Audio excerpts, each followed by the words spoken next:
agama. Jadi mohon, yang terakhir saya ingin sampaikan, tidak ada kesuksesan tanpa kerja keras, tidak ada kesuksesan tanpa perjuangan, dan tidak ada kesuksesan tanpa dorongan doa dari kedua orang tua kita. Jadi pada hari ini Anda ucapkan selamat, Anda mintakan maaf kepada orang-orang tercinta yang berkontribusi atas kesuksesan pendidikan kita. Hati-hati memperlakukan kedua orang tua. Saya tahu di sini ada master hukum, saya tahu di sini ada master manajemen, saya tahu banyak prodi yang ada di sini dan memiliki tata kelola yang sangat baik, maka itu salah satunya didukung oleh perilaku Anda setelah lulus. Pada saat Anda berinteraksi dengan kedua orang tua, jangan menggunakan pasal hukum. Pada saat ibu mengatakan, saya mau ketemu, kamu pulang, maka Anda akan mengatakan, mah tidak boleh memaksa, karena ada pasal hukumnya. Enggak ada itu, tidak berlaku untuk kedua orang tua. Pada saat Anda diminta membantu kedua orang tua, Anda jangan menggunakan manajemen yang efektif. Tidak ada manajemen dalam hubungan dengan orang tua, kecuali penghargaan, penghormatan, dan tempatkan dia sebagai di tempat yang paling sempurna sebagai kedua orang tua kita. Saya hanya ingin mengulang dengan cerita yang lama, tetapi ternyata ini memberikan sebuah inspirasi bagi kita. Mohon maaf, saya pernah jadi seorang pejabat.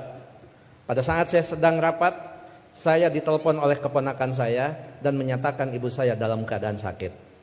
Kemudian saya balas telepon itu dengan sebuah ungkapan yang agak sedikit sombong. Tolong cepat bawa ke dokter dan nanti uangnya akan saya transfer. Ternyata ibu dari kejauhan menjawab kalimat saya dengan sebuah kalimat yang tegas. Enggak usah ditransfer, yang penting kita bisa ketemu. Kalau ibu sudah mengatakan yang penting kita bisa ketemu, maka jabatan itu tidak ada, maka rapat itu tidak ada. Dan boleh saya katakan, kalau saya sudah dipanggil ibu dan bapak, tidak ada yang bisa menolak panggilan siapapun, termasuk atasan saya. Kalau itu ibu dan bapak yang memanggil. Karena yakin, kalaupun saya bisa memberikan sebuah alasan, Pak mohon maaf ibu saya dalam keadaan sakit, maka atasan saya akan memahami semua. Karena mereka juga pernah dibesarkan dan memiliki rasa hormat kepada kedua orang tuanya.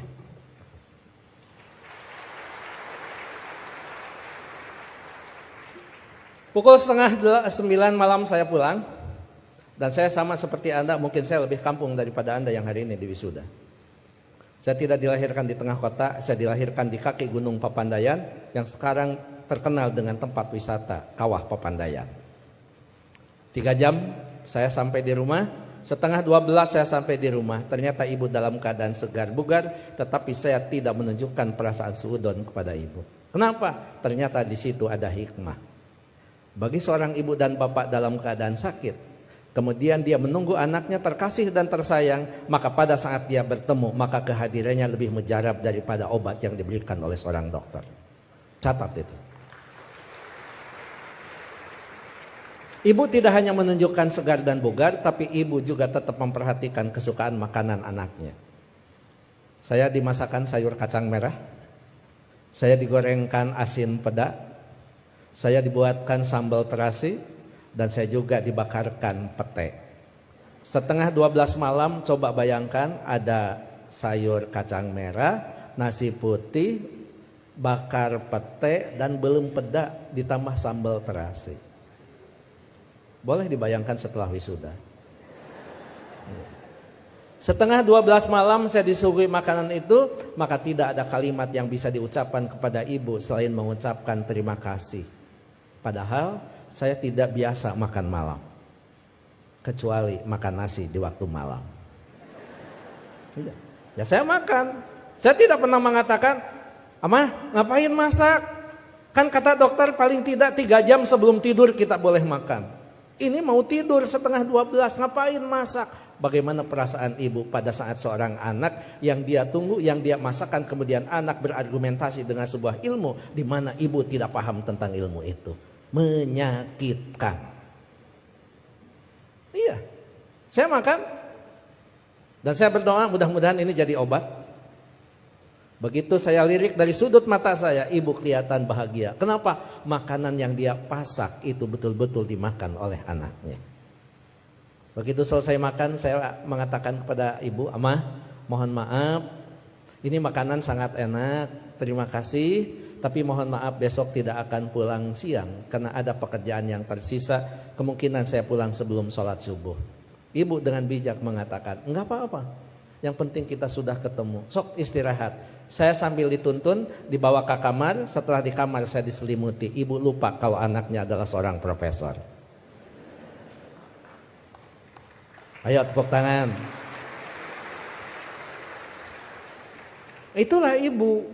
Jadi Anda mohon maaf, baru juga ahli madya ya? Ahli madya, ibu mau nyelimutin. Ngapain? Ini baru di wisuda. Ada yang lebih tinggi lagi. Masa mah diselimutin? Ini tekan sarjana. Nggak ada di depan orang tua itu. Jangankan ahli madya, sarjana, master, doktor, seorang profesor di hadapan ibu, di hadapan bapak, tetap kita adalah seorang anak yang perlu menghormati mereka.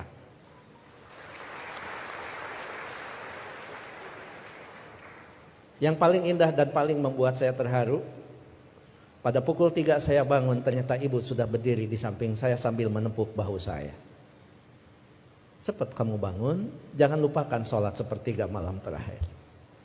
Kenapa? Kamu bisa mendapatkan yang semua ini bukan karena kepintaran kamu, jangan-jangan bukan karena kecerdasan kamu, mungkin keberuntungan doa kita dikabulkan oleh Allah Subhanahu wa Ta'ala. Jadi ibu masih khawatir tentang anaknya. Ibu khawatir anaknya merasa pintar sehingga pintar menjadi sebuah kesombongan. Ibu masih khawatir anaknya cerdas, cerdas menjadi sebuah kesombongan. Bahkan melupakan siapa yang menentukan takdir segalanya pada kehidupan kita. Itu pada profesor itu. Jadi tolong ibu bapak, sebagai orang tua, anak kita hari ini di wisuda, tetap mereka adalah anak kita yang perlu kita luruskan pada saat mereka terlempar dari jalan yang memang ditentukan. Perlu diberikan peringatan, tapi tentu sekarang ini ada kaidah-kaidah yang beda dengan zaman dulu. Seorang siapa Pak Rektor? Sahabat itu, Ali, mengatakan, didiklah anak-anakmu bukan dengan zamanmu, karena mereka tidak mungkin mengalami zaman yang seperti kita alami. Jadi memang cara sudah berbeda, cara kita memperlakukan anak-anak kita. Tapi sejatinya tetap kewajiban kita adalah bagaimana mendidik anak-anak kita, bukan masalah kedewasaan. Tapi masalahnya sampai nyawa berpisah dengan badan, itu tetap menjadi kewajiban kita sebagai kedua orang tua. Begitu saya sudah selesai sholat, kemudian di situ saya bisa mendapatkan sebuah hikmah. Memang orang tua kita adalah punya kecerdasan yang luar biasa. Padahal ibu saya bukan profesor, ibu saya tidak lulus SMA, ibu saya juga tidak lulus SD. Beliau hanya lulusan sekolah raya. Tapi apa? Dalam sebuah komunikasi waktu itu saya katakan, Ama sekarang saya pergi, mohon pamit. Ibu masih bertanya, kamu nanti sholat di mana? Saya jawab, nanti sholat di jalan. Ibu langsung mengkritisi kalimat saya. Jangan suka sholat di jalan, ketabrak mobil. Itu kata ibu itu. Terus saya mikir, emang juga, emang benar masa sholat di jalan? Saya katakan, enggak, maksudnya sholat di masjid di jalan. Masih salah kalimat itu di hadapan ibu. Enggak ada masjid di jalan. Paling dekat di pinggir jalan. Saya bilang, iya, nanti akan di masjid, sholat di masjid di perjalanan. Baru saya lulus dari ujian seorang ibu. Nah, lamun eta benar profesor. Dan yang terakhir, saya mohon maaf tadi malam tidak transfer karena Amah mengatakan tidak boleh transfer, tidak usah transfer, sehingga saya tidak transfer. Disitulah kecerdasan ibu luar biasa. Iya, nggak apa-apa. Ngapain harus transfer ke seorang ibu? Mana? Ibu lebih cerdas daripada seorang profesor. Oleh karena itu tentu saya berharap sekali lagi, kalau kita mau sukses, berbaiklah kepada guru, kepada orang tua kita. Kalau kita mau sukses, jangan pernah Anda melupakan karena kesuksesan kita adalah jerih payah dan hasil pemikiran kedua orang tua kita, termasuk guru-guru kita. Mudah-mudahan orang tua kita yang sekarang masih ada tetap diberikan kesehatan, diberikan usia yang panjang, tetap mampu membina dan membimbing anak-anaknya sampai menjadi investasi yang terbaik bagi keduanya. Bagi orang tua kita yang sudah tidak ada, termasuk kedua orang tua saya, mudah-mudahan senantiasa mendapat tempat yang terbaik di sisi Allah Subhanahu wa taala. Amin. Saya pikir itu Pak Rektor, Pak Ketua Yayasan, hadirin Sivitas Akademika Unpam yang saya hormati. Mohon maaf kalau sambutan saya agak sedikit panjang karena saya tadi mengimbangi Pak Rektor sangat panjang, kemudian Pak Ketua Yayasan sangat pendek, maka saya setengah panjang dan setengah pendek. Mohon maaf tidak bisa mengikuti wisuda sampai akhir karena saya harus mengejar waktu ke Tasikmalaya Pak Rektor. Apapun tadi yang dibicarakan oleh Pak Warek sudah dibicarakan dengan Pak Warek dan Pak Ketua Yayasan. Begitu juga kepada Pak Direktur, saya mohon pamit. Anggap saja kalau di Kementerian Agama kan tidak aneh, anggap saja saya penghulu. Penghulu biasanya kalau sudah menikahkan ijab qabul dinyatakan sah, penghulu biasanya pamit diri dan tidak perlu menunggu sampai resepsi.